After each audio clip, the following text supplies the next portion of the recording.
Callum Elder is rumoured to be potentially leaving Derby County heading into the January transfer window, and this isn't one which I am actually that surprised about. Now, obviously, Derby County made the signing of Owen Beck in the summer, and they gave Craig Forsyth a 2-year contract to keep him at the club until he turns, I believe, 38 years of age. Now, it's going to be huge to see what does happen with Callum Elder. A very, very good player on his day, but ultimately his day is few and far between, and ultimately his injury record has been a huge problem for Derby County over the course of recent years. Now, since signing in the July of 2023, he's made 64 appearances, scoring just 1 goal, which was an excellent free kick just a few weeks ago. But would you keep the Aussie at Derby County? Let me know your thoughts down in the comments if you have not done so already. Hit the like button, hit the subscribe button, and turn on that notification bell. But shall we get into it? Now, I do believe that Callum Elder's contract does expire at the end of this season, whatever happens with him in the January transfer window. But for me, it's one of those situations which definitely needs to be discussed. Now, at 30 years old and a player picking up frequent injuries, I'm not surprised to hear the rumours that he could potentially be moving on to pastures new. Now, this rumour has been started by Lee Curtis of the Derby Evening Telegraph. There was an article recently released discussing Callum Elder and what could potentially happen across the course of January and things like that. And I think if you look at the moves Derby County have made, you look at the addition of Owen Beck, you look at the contract extension to that of Craig Forsyth, and I think it does sort of spell the end for time of Callum Elder. And I think as much as I like Callum Elder and I think he does offer a lot of quality, I just don't think he can stay fit long enough. Obviously, across the course of 2 seasons, 30 games in 24-25, 26 games in 23-24, and ultimately a lot of the missed games is down to injuries and fitness reasons. And as much as I love Callum Elder and I think he does have that ability, I ultimately think there is 100% better players out there who could ultimately move in my side, in my opinion.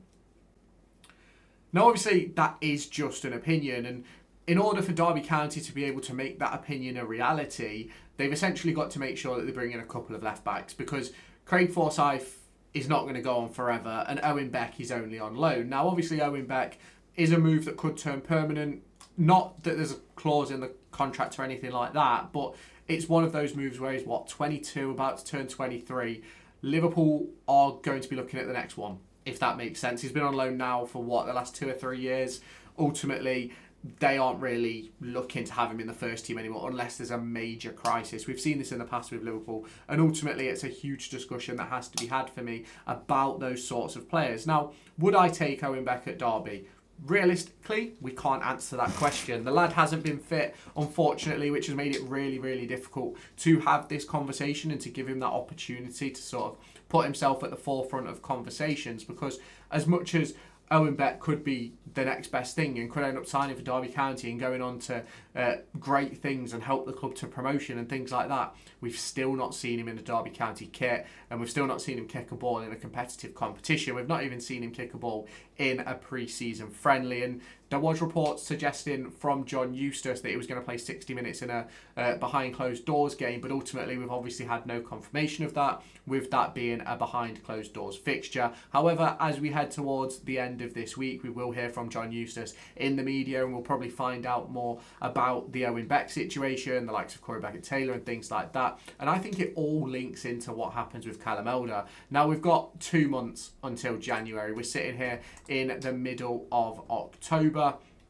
which I think is great. We're not in a great position in terms of where we sit as a team, in my opinion. Obviously, sitting down there at the bottom, near the bottom of the table. But ultimately, from now until the next international break, there's 6 games. Then from November to the start of the transfer window, there is a ton, and I mean a ton of fixtures where we're going to have to make the most of the squad. You look at the games from the 15th to the 29th, the 15th to the 4th, really. You've got Sheffield Wednesday, Pompey, Birmingham, Leicester, Middlesbrough and Wrexham all in that time period. And you can even go back to the 6th if you want to, of 6th of December, it goes Saturday, Wednesday, Monday, Saturday, Friday, Monday. Then it's the 1st of January, then it's the 4th of January. It's absolutely ridiculous. And that's where Callum Elder is going to earn his money and potentially earn his stay at Derby County. Now, if we do look at Callum Elder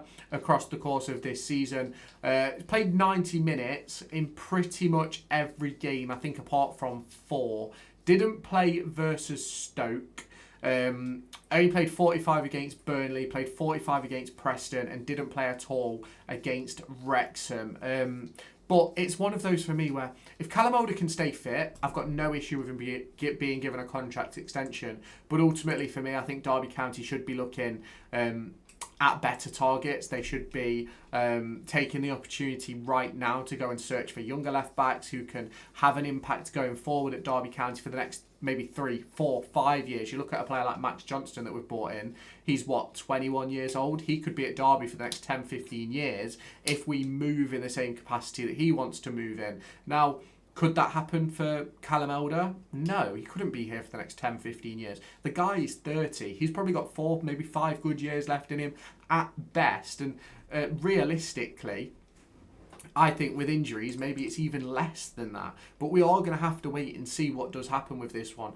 Could Callum Elder move out? Absolutely. Is it a move that I want to see happen? I'm not going to say it's one that I want to see happen. I just do think it is a possibility. And I do think it's one where if Derby County are looking to progress and be a top half of the Championship team, Callum Elder is one of those players that have got to move on. You look at some of the other players in the squad as well. I think if you look at a player like Ryan Niambi, probably want to move on. You look at Curtis Nelson, want to move on. Ibu Adams, Joe Ward, Caden Jackson. These are the types of players that you sort of need to move on if you want to become a better side. And it is going to be interesting to sort of see how that does develop for Derby County and how Derby County's transfer window heading into January is going to be impacted by the lack of sales at the club, because ultimately we spent 13-ish million pounds in the summer, not including loan fees or wages, and ultimately how much do we have left in the pot? That is a big question for Derby County, and it's a big question that's on the lips of many Derby County fans, because this squad does still need improvements. Obviously, there's recently been the link to Tom Watson, who's currently at Brighton. Very, very good player, can play on either wing as well as through the middle. Was at Sunderland last year, scored their playoff winning goal. But for me, the big discussion has to be around what is going to happen with Callum Elder heading into January. I think Curtis Nelson is going to be a big discussion in January. I think even maybe Dion Sanderson, obviously on loan at the moment, but there is a possibility that loan gets turned permanent. But if you let go of Curtis Nelson, Callum Elder, maybe Caden Jackson as well, you get the opportunity to bring in 2 players where you can improve the squad. And if you swap Caden Jackson for Tom Watson, Callum Elder for I don't even know what left backs are available, and potentially let go of Curtis Nelson as well, I think this squad gets a little bit better. Now, obviously, you can let me know your thoughts on this down in the comments. If you have not done so already, hit that like button, hit that subscribe button, and turn on the notification bell. Let me know your thoughts down in the comments. Check out Loaded, Kitbag, and NordVPN down in the description, and I'll catch you in the next one. Bye-bye, guys.